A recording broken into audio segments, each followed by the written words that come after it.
BFM Business, BFM Crypto, les pros. Guillaume Sommerer. L'avenir a de nombreux domiciles, mais sa résidence principale est sans doute ici dans les blockchains et les cryptos. Les pros des cryptos, chaque vendredi. Nos experts sont là, nos talents non fongibles, nos NFT rien qu'à nous. Stanislas Barthélémy en plateau, senior manager crypto Web3 pour KPMG Finance. Bonjour Stanislas. Bonjour Guillaume. Et Owen Simonin, fondateur de la chaîne YouTube Asher. Bonjour Owen. Ravi de vous retrouver également. Le CEO de Meria depuis Metz et sa Moselle chérie, Owen, Stanislas. Dans un instant, on va parcourir l'ensemble de l'actualité qui aura marqué cette semaine crypto. Mais d'abord, le Bitcoin qui recule. Ouais, un petit peu décevant, non ? Vincent Gann est avec nous. Bonjour Vincent. Bonjour Guillaume, bonjour à tous. Analyste technique indépendant, le cours du Bitcoin qui a perdu maintenant plus de 20%. On est à 55 000 $ là. Plus de 20% de repli depuis le début du mois de juin. À contre-tendance d'ailleurs de Wall Street et des indices actions. Le S&P qui lui au contraire est sur des records. Comment expliquer cette sous-performance des cryptos actuellement ? Écoutez, je vois 5 grandes raisons à cette correction du cours du Bitcoin. Déjà, je la restitue, cette correction du cours du Bitcoin. C'est une correction de mi-cycle, mais dans un cycle haussier de fond. Alors, il y a plusieurs choses qui jouent. Tout d'abord, il y avait un décalage par rapport au cycle monétaire de Bitcoin. C'est un simple retour à la moyenne. Jamais dans son histoire, Bitcoin ne s'est présenté à son record historique. Il l'a fait cette année, il s'est présenté à son record historique au mois de mars, plusieurs semaines avant le halving. Jamais il ne l'avait fait. C'était l'euphorie des ETF. C'est donc un retour à la moyenne. On se recalibre sur le cycle monétaire habituel. Et finalement, vous allez voir que ce record historique des 70-75 cas, on le reverra d'ici l'automne. Deuxième raison structurelle qui compte, c'est qu'en termes de saisonnalité, nous sommes dans le ventre mou. Il n'y a jamais rien à attendre entre 0 et 100 jours après le halving. Donc ce sont ces deux raisons, je dirais, cycliques propres à Bitcoin qui se combinent. Ensuite, à cela s'ajoutent quelques raisons conjoncturelles qui agissent maintenant. Vous en avez parlé sur votre antenne. Les remboursements qui ont commencé des clients lésés en 2014 de Mt. Gox. Des mineurs qui vendent un peu pour se hedger parce qu'ils ont besoin de liquidité. On est assez largement sous le prix du halving. Il y a aussi les ventes de Bitcoin du gouvernement allemand qu'ils ont récupérées suite à une fraude. Bref, bon, tout ça joue à court terme. Et moi, j'insiste, ce que vit Bitcoin là, c'est assez classique. Il l'a déjà fait dans son histoire. Il l'avait fait, par exemple, au printemps 2021 après une hausse verticale. On avait besoin de purger le marché. Finalement, c'est très sain. Moi, ma conviction, Guillaume, c'est que le point bas sera fait en juillet. La reprise ensuite sera progressive et vous allez voir, la fin d'année sera bonne et nous reverrons le record historique des 75 000 $. Chacun se fera un avis effectivement sur le potentiel avenir des cryptos et du Bitcoin. Il se trouve qu'aujourd'hui, on a eu un indicateur intéressant aux États-Unis. C'est le rapport sur l'emploi que tout le monde attendait, le rapport mensuel sur l'emploi, un petit peu supérieur aux attentes, les créations de postes toujours aux États-Unis, mais il semble quand même que la tendance globale marque un ralentissement. Enfin, un petit ralentissement de ce marché de l'emploi. Bon, quelle analyse en faites-vous ? Quel impact surtout, on est ici dans les pros des cryptos, quel impact sur l'analyse technique du Bitcoin, Vincent ?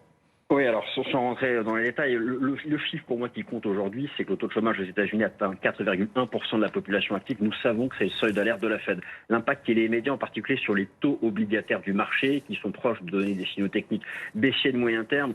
Vous allez voir aussi que ça, progressivement, tout au long du mois de juillet, ça va aider Bitcoin à se stabiliser. Pas dans la séance d'aujourd'hui, dans une phase là de baisse. Il y a encore beaucoup d'offres de Bitcoin qui ont besoin d'être vendues. Pour retrouver une analyse technique haussière de Bitcoin, il faut stabiliser soit sur un gros support, mieux dépasser une résistance. Moi, l'amplitude maximale de la correction, je la vois entre 48 et 52 000 $. Je ne sais pas si on ira. Par contre, ce que je sais, c'est que si on redépasse la résistance des 58-60 000 $, là, la correction sera terminée et le marché repartira vers la TH. En tout cas, les chiffres américains du jour sont plutôt une bonne aide pour aider Bitcoin à se stabiliser ces prochaines séances. Merci Vincent. Vincent Gann en direct avec nous, analyste technique indépendant régulièrement à nos côtés. Alors on va revenir bien sûr sur la baisse des cryptos de cette fin de semaine. On parlera aussi au sommaire de ces pros des cryptos de Solana. Va-t-on vers des ETF spot Solana ? Une deuxième candidature a été déposée après VanEck, 21 Shares, la crypto Solana qui en profite et surperforme le marché. On parlera aussi de Mika qui a franchi une nouvelle étape cette semaine, une nouvelle étape de mise en œuvre. Circle s'est positionné, mais Forge aussi fait de gros efforts sur son stablecoin euro. On essaiera de décrypter la stratégie de Forge et de mesurer l'avenir des stablecoins euros. Oui, il y a ceux du stablecoin dollar, bien sûr. Les stablecoins euros sont très très en retard, mais quelques évolutions qu'il faut quand même qu'on évoque ensemble. Et puis les législatives, bien sûr. Et cette candidate Bitcoin qu'on veut vous présenter, alors si on ne présente pas son programme ici dans les pros des cryptos, on vous présentera ce programme nulle part. Je précise néanmoins que cette candidate n'a pas réussi à franchir le premier tour des législatives, mais quand même son programme est intéressant et vous en fera part. C'est votre machine à remonter l'actualité de la semaine, les pros des cryptos. C'est parti. BFM Business, BFM Crypto, les pros. Avec Owen à distance avec nous et Stanislas Barthélémy en plateau. Bonjour messieurs, on est ravis donc de vous retrouver pour débriefer l'actu de la semaine, anticiper la suite surtout. C'est vraiment la mission, apporter des clés de décryptage pour que ceux qui nous suivent puissent anticiper, appréhender le mieux possible les mois qui nous attendent, l'avenir des cryptos. On le disait d'ailleurs, le Bitcoin souffre, moins 20% depuis ses plus hauts. Stanislas, on est à 55 000 $ là, alors que ça y est, les ETF Bitcoin sont sur le marché. Bon, franchement, on se regarde dans les yeux, Stanislas. Vous êtes déçu par les performances du Bitcoin, là ? Ça dépend de l'analyse qu'on a. Si on regarde à court terme, évidemment que ça fait jamais plaisir de voir le Bitcoin reculer d'autant. Et comme le disait Xavier, c'est plutôt sain en période de cycle haussier d'avoir des corrections. Moins 20, moins 30%, c'est assez courant quand on analyse les autres cycles. Et c'est vrai qu'à court terme, il y a une pression vendeuse forte. Le gouvernement allemand, les mineurs aussi. Et le repayement de Mt. Gox, qui est quand même une histoire qui dure depuis 10 ans, et ça se fait enfin. Donc grosse pression vendeuse. Après, à moyen long terme, on verra, mais pas de raison de paniquer. Pareil, Owen, voilà, effectivement, on sait, les cryptos, c'est extrêmement volatile toujours. On est dans un épisode de plus de volatilité, où cette fois, quand même, cette volatilité a un goût amer. Non, je pense que c'est exact. Enfin, c'était un mouvement qui était attendu. Je mettrais même un petit point supplémentaire sur Mt. Gox. Il y a des gens qui touchent aujourd'hui des bitcoins qu'ils ont perdus il y a plus de 10 ans. Quand on voit le prix de Bitcoin à l'époque et qu'on voit le prix d'aujourd'hui, il serait naturel, surtout pour une personne qui avait fait le deuil de ses Bitcoins, de les recevoir aujourd'hui avec une valorisation aussi folle. Et je dirais même que ce serait bête de ne pas prendre une partie de ses profits. Donc c'est normal qu'il y ait une pression forte. Il y a plusieurs raisons à ça, mais Mt. Gox est selon moi la plus grosse pression vendeuse qu'on a aujourd'hui et qu'on observe sur les marchés. Alors tout souffre, mais pas les volumes sur la blockchain Ethereum. On a vu de sacrés volumes ces derniers jours, en l'occurrence Stanislas. Pourquoi ? Est-ce que c'est un signal là ? Le signal qu'il y a, c'est que la DeFi reprend des couleurs. Et donc les volumes qu'on a sur Ethereum, ça tient beaucoup à ces volumes qu'on a sur la finance décentralisée, que ce soit sur du prêt, de l'emprunt, de l'échange de stablecoin, etc. Donc signal de vitalité, oui, et après on voit que le prix de l'Ether peut descendre alors que le fondamental est plutôt bon. Donc c'est la décorrélation entre le fondamental et le prix. Mais ce qui est certain, c'est qu'aujourd'hui, Ethereum a gagné ses galons de ce qu'on appelle couche de confiance. C'est-à-dire qu'on l'utilise, cette blockchain, pour faire du transfert de valeur, de stablecoin. Et on en reparlera tout à l'heure avec les initiatives de stablecoin au sens de Mika. Effectivement, on en reparlera, ce sera au menu des pros des cryptos bien sûr. Mais les ETF Ethereum, on les attend toujours. Est-ce qu'ils vont arriver ? Alors ils vont arriver avec retard, ça on sait déjà, mais est-ce qu'ils vont arriver encore plus en retard que ce qu'on pensait jusqu'ici ? Est-ce qu'il y aura du retard dans le retard ? C'est compliqué l'analyse des ETF aux États-Unis. Je me tiens toujours à ce que écrit Eric Valchunas en l'occurrence, qui dit que lui ça devrait arriver d'ici peut-être le 8 juillet. Il y a toujours des échanges, des allers-retours entre ceux qui déposent des dossiers pour créer ces fameux ETF avec la SEC. Ce qu'on sait, c'est ce que Gary Gensler avait plus ou moins indiqué subrepticement, c'est que ça arrivera courant de l'été. Donc il y a déjà cette attente, il y a très peu de doutes. Après, la date, ça va légèrement peut-être changer, mais c'est une affaire de jour. Alors, je voudrais juste ajouter une toute petite chose que j'ai observée et qui va vous plaire, je pense, Guillaume, d'observer. C'est le fait que l'intérêt pour le minage de crypto-monnaies est en train de revenir. Il explose. Quand je parle d'intérêt, je parle de consultation des articles sur le web, des vues des différents contenus vidéo que j'ai pu créer, mais également sur les autres chaînes, sur les autres créateurs de contenu, mais également les autres médias. Et c'est quelque chose que j'ai pu observer en 2017, avant le premier bull run, et en 2021, avant le second bull run virulent que j'ai connu. Encore une fois, les performances passées ne préjugent pas des performances futures, mais il y a un regain d'intérêt pour ces fameuses cash machines, en tout cas dans les yeux des débutants, et c'est souvent quelque chose qui se suit d'un intérêt pour le marché des crypto-monnaies dans sa globalité.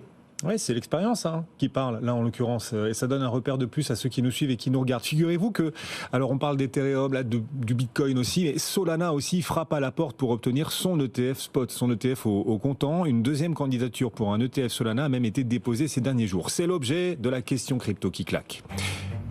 Chaque semaine, on pose une question qui fâche sur nos réseaux sociaux, c'est sur notre fil BFM Crypto. Chacun d'entre vous peut s'y abonner. Stanislas et Owen, êtes-vous prêts ?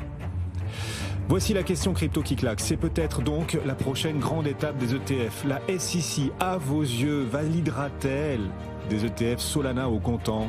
Oui ou non ? Tel est le dilemme de la semaine. Je vous laisse réfléchir un instant, Owen et Stanislas. Stanislas, oui, y aura-t-il des ETF Solana au comptant ? Oui. Owen ?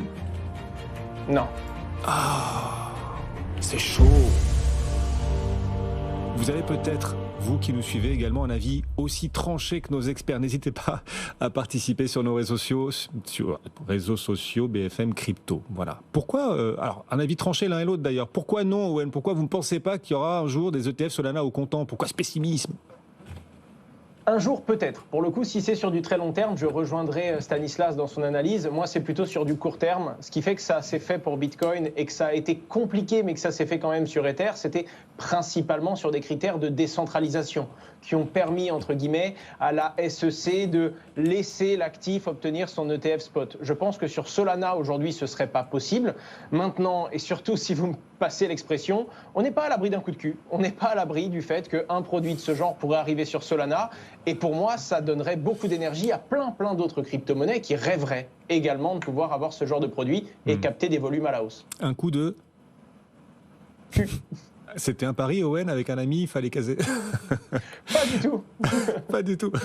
Deux avis tranchés là, à vos yeux Stanislas. En revanche, oui, on va avoir un jour, peut-être rapidement ou pas d'ailleurs, c'est une question dans la question, un avis favorable de la SEC à des ETF Solana au comptant. Pourquoi êtes-vous affirmatif à ce point? C'est une question de temporalité. Alors affirmatif à ce point, je vais rejoindre un peu Owen. C'est probablement que oui. Peut-être en 2025, et ça pourrait changer éminemment avec les choix politiques des Américains, du peuple américain. Je pense que si Donald Trump est élu, ça change un peu la donne pour le secteur crypto. Il pourrait y avoir d'autres têtes à la tête des SEC ou d'autres agences et peut-être un avis plus favorable à certaines crypto-monnaies.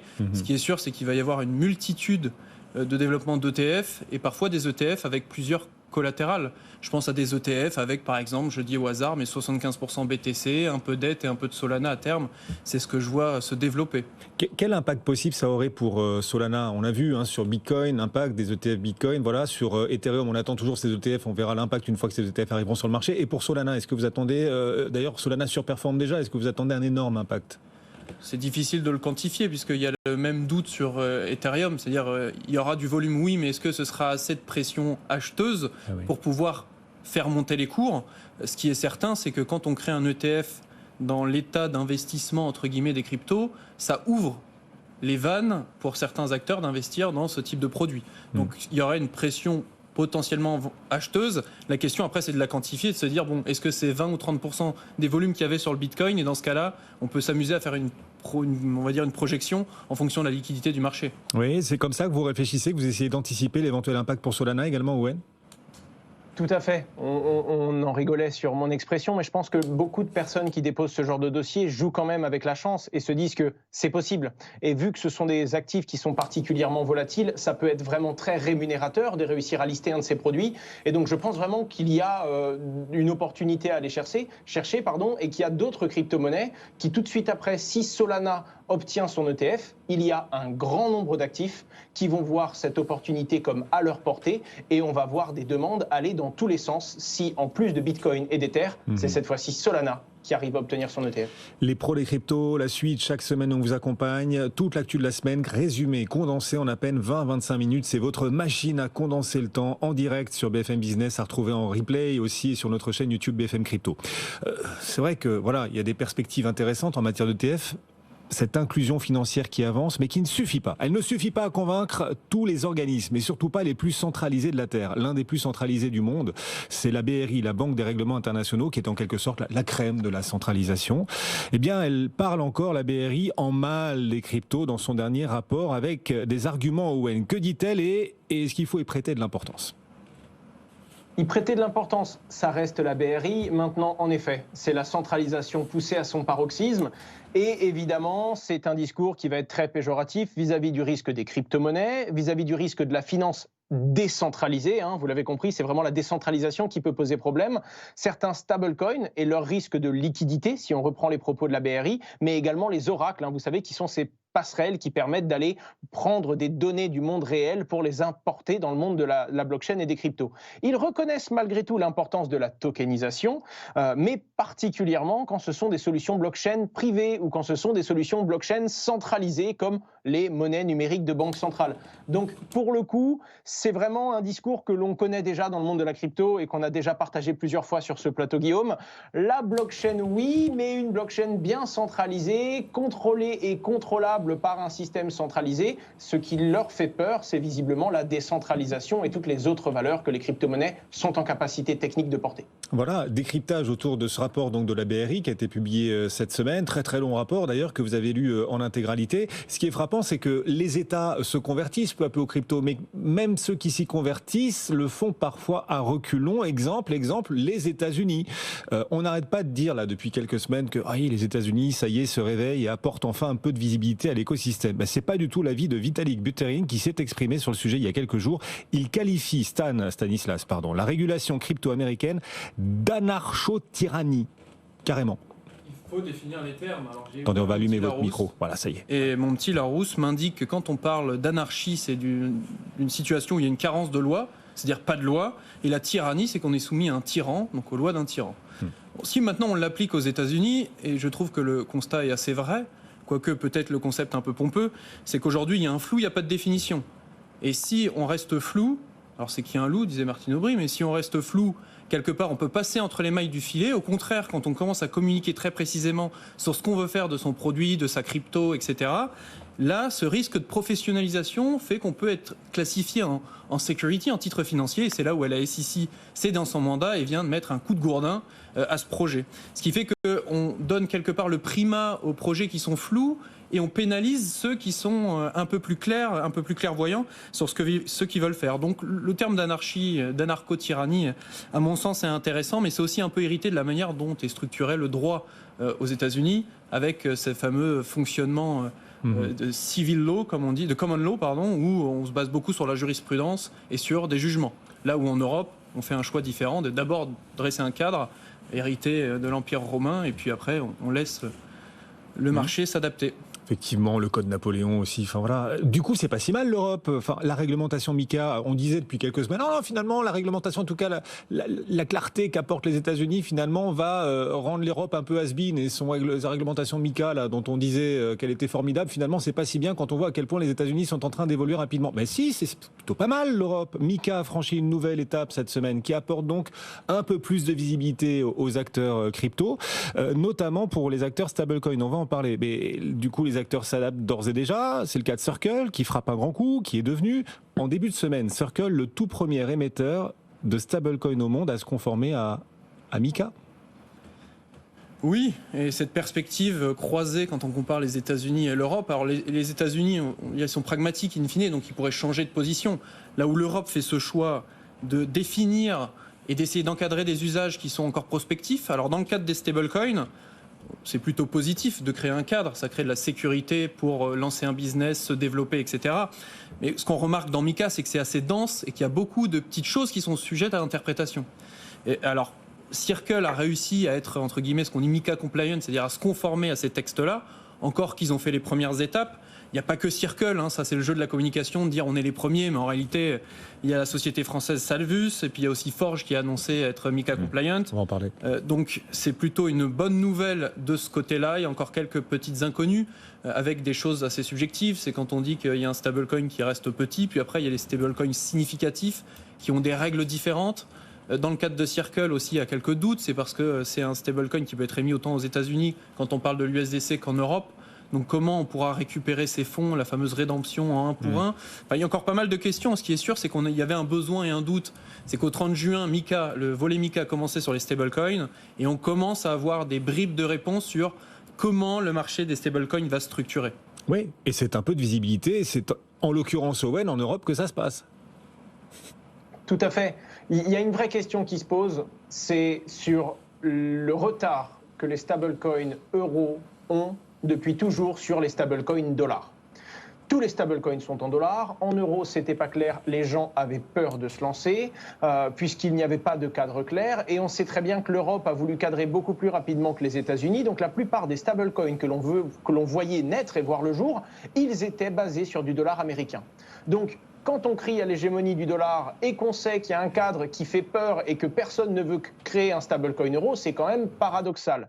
En l'occurrence, on peut se poser la question, est-ce que cette régulation va freiner encore plus, va faire encore plus peur et ça va limiter encore plus les stablecoins euros qui étaient déjà minoritaires sur ce marché, qui a pourtant besoin de stablecoin et de cryptoactifs moins volatiles, on va dire, que Bitcoin et qu'Ether? Ou est-ce qu'au contraire, maintenant qu'il y a un cadre parfaitement défini, on va voir plein d'initiatives et plein de stablecoins euros apparaître? Il n'y a que le temps qui va pouvoir répondre réellement à cette question, mais on commence déjà à voir certains acteurs se positionner et je ne serais pas surpris du tout de voir d'autres institutions financières et établissements bancaires créer des stablecoins régulés en Europe très bientôt. C'est vrai, alors pour l'instant, à ce stade, à l'heure où l'on se parle, en ce mois de juillet 2024, il faut bien reconnaître, comme le mentionnait à l'instant Owen, que les stablecoins euros ont 3 trains de retard. Est-ce éternel? Est-ce que c'est éternel? L'éternel retard, la sempiternelle lamentation sur l'avenir des stablecoins euros. Les stablecoins euros restent à la traîne. Est-ce une fatalité? Est-ce pour l'éternité ce retard? Les volumes montrent que les stablecoins euros sont manifestement là juste pour faire joli face aux stablecoins dollars, qui eux ont pouvoir à l'échelle mondiale manifestement, Stanislas. Mais certains en ont décidé autrement. Oui. C'est Société Générale Forge qui vient mettre un coup de pied dans la fourmilière là aujourd'hui, un pavé dans la mare. Forge qui vient d'annoncer des évolutions techniques réglementaires pour son stablecoin euro, histoire peut-être d'enfin compter face au stablecoin dollar. C'est du lourd ou c'est pas du lourd? Telle est la question. C'est juste pour répondre à Mika qu'on a ces évolutions technologiques sur le stablecoin euro de Forge, où là on peut se dire effectivement qu'avec ces évolutions, ce stablecoin et les stablecoins euros vont prendre enfin une nouvelle dimension et sortir de l'éternel retard. Stanislas? Pour moi, c'est du lourd. Okay. Le Coinvertible, donc qui est le nom de cet euro lancé par Société Générale, il y avait un premier ballon d'essai, mais qui était un peu contraint. C'était une temporalité un peu étrange, parce qu'on était avant Mika, et donc il y avait plein de précautions qui étaient prises sur sa circulation notamment.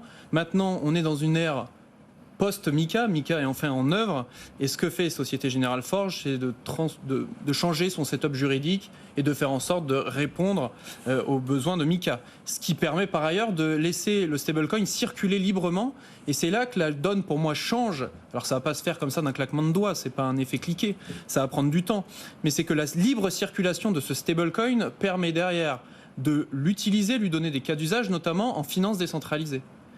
Ça peut être par exemple dans des pools de liquidités sur Uniswap, ça peut être en utilisant les produits de Morpho, ce qui permet de générer du rendement, de faire du prêt, de l'emprunt. Et là, ça devient intéressant d'avoir un stablecoin qui circule dans la finance décentralisée avec la puissance de la marque Société Générale. Je vois bien des projets crypto, même des sociétés, des DAO, des projets crypto qui pourraient utiliser ce stablecoin comme moyen de paiement pour des salariés ou même pour des family office, des hedge funds, d'avoir des stratégies avec du rendement. Le côté collatéral dans une banque telle que Société Générale crédibilise. Donc on avait un vrai problème avec les stablecoins euros, on tourne autour du pot, mais c'est que l'offre était très limitée et la demande petite. Je pense qu'en l'occurrence, la demande va se développer avec cette offre qui devient de plus en plus alléchante. On parle là des stablecoins parce que donc Mika a franchi une nouvelle étape et notamment de réglementation vis-à-vis des stablecoins cette semaine. Effectivement, les stablecoins dont le développement sera plus difficile. Enfin, c'est le patron de Circle qui a expliqué que les stablecoins en Europe étaient vulnérables malgré tout. Le patron de Circle dit ça, c'est peut-être celui de Tether. Vous avez raison, oui. Mais ce qui est certain, Tether qui ne s'est toujours pas conformé à Mika d'ailleurs. Et qui ne le souhaite pas, d'après les dires de son patron. Oui. Pour différentes raisons, dont, quand il parle de vulnérabilité, c'est un problème de business model. C'est-à-dire que si les stablecoins américains, on peut avoir du 70-80% de réserves en cash équivalent, c'est-à-dire des bons du trésor américain qui génèrent du rendement, et qu'en Europe, au contraire, quand c'est un petit stablecoin, il faut 30% de cash, voire 60% quand il devient significatif, on voit bien que le business model ne devient pas nécessairement compétitif, d'où les critiques d'une partie du marché de dire le business model et la rentabilité est mise en question, donc ça ne fonctionnerait pas. Je pense qu'au contraire, ça vaut le coup de tenter l'aventure Mika des stablecoins euros. Et après, si on doit faire un bilan et si le pragmatisme pourrait arriver et peut-être d'abaisser et changer ces pourcentages de réserve, je pense que ça débloquerait pour beaucoup l'usage des stablecoins euros. Ce qui aura aussi marqué ces derniers jours, c'est qu'on a vu apparaître pour la première fois en France une candidate aux législatives, une candidate Bitcoin. Elle s'appelle Aurore Galvez-Orjol. Elle s'est présentée dans la 8e circonscription de l'Isère. Elle est en France la toute première candidate, donc revendiquant de défendre le Bitcoin au cœur de son programme. Elle a recueilli, on vous le dira dans un instant combien de voix elle a recueilli. En tout cas, elle n'a pas franchi le premier tour. Enfin, qu'est-ce qu'elle proposait? Que dira peut-être son programme? Je dis que dira parce que peut-être qu'elle se représentera à l'occasion d'autres scrutins. Owen. Pour faire simple, on ne parle pas seulement de crypto-monnaie, on parle bel et bien de Bitcoin et des valeurs qu'il porte. On parle donc de la self-custody, l'importance d'avoir sa responsabilité et le contrôle sur ses finances. On parle de l'importance que Bitcoin et du coup les crypto-monnaies peuvent avoir dans l'évolution du monde de la finance et du coup de la finance numérique. On parle également de la transition énergétique et de ce que Bitcoin pourrait justement apporter et donc de plein de valeurs qui pourraient épouser la politique d'aujourd'hui et des vrais sujets d'usage de finance qui peuvent concerner les citoyens. Et donc elle a recueilli, attendez, je les compte, elle a recueilli combien de voix là 1, 2, 3, 91 voix. 0,16% des suffrages. C'est pas énorme. C'est décevant, c'est encourageant. Stanislas ? C'est pas énorme, mais c'est honorable. Je trouve que dans ces temps troublés où parfois c'est dur de se lancer en politique, d'aller défendre des idées un peu différentes, c'est très courageux. Surtout qu'on voit certaines personnalités politiques qui disent qu'on peut un peu piocher dans l'épargne quand on a des problèmes de dette en France. Donc il ne faut pas oublier que Bitcoin, de par ce concept technologique et l'autoconservation qu'on peut en faire, on peut se prémunir de ça, un peu comme ce qui s'est passé à Chypre où il y avait on va dire une coupe de cheveux faite à tous les comptes bancaires de 10%. Bitcoin avait crevé l'écran à l'époque. Il y a quand même des choses technologiques intéressantes dans cette révolution. Merci à tous les deux. Stanislas Barthélémy, KPMG Finance, et Owen Simonin, votre chaîne YouTube Asher, avec un H au début. Asher, il est aussi... Combien d'abonnés désormais, Owen ? Plus de 670 000. Ouais, ça monte, ça monte. C'est ça l'inflation, hein, c'est quand ça monte, effectivement. Merci beaucoup, Owen. Il est aussi à la tête de Meria, les pros des cryptos, retrouvés tout le week-end sur notre chaîne YouTube BFM Crypto. BFM Business, BFM Crypto, les pros.